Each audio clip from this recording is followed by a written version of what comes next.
कराची में पीटीआई ऐं पुलिस विच में चकरियुनि जो पाकिस्तान तहरीक इंसाफ़ जे 131 अॻुवाणनि समेत 5000 अणॼातल कारकुननि ख़िलाफ़ केस दाख़िल कयो वियो आहे।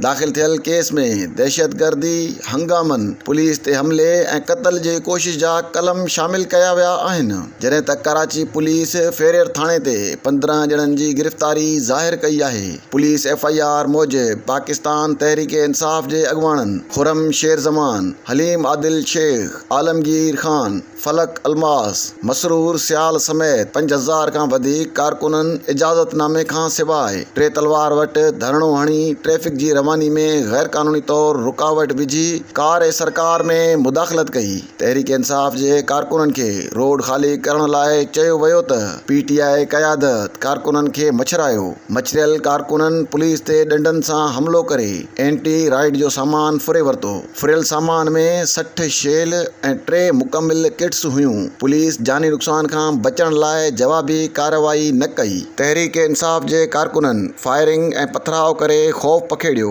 PTI जे कारकुननि जे हमले ऐं तशद्दुद सबबि लेडी एहलकार सईदा अरीका, राशिद अवान, दीन मोहम्मद, खलील हबीब, मोहम्मद फैज़ान, एजाज़ शाह, सब इंस्पेक्टर मोहम्मद रियाज़, SHO तस्नीम इक़बाल शदीद ज़ख़्मी थी पिया।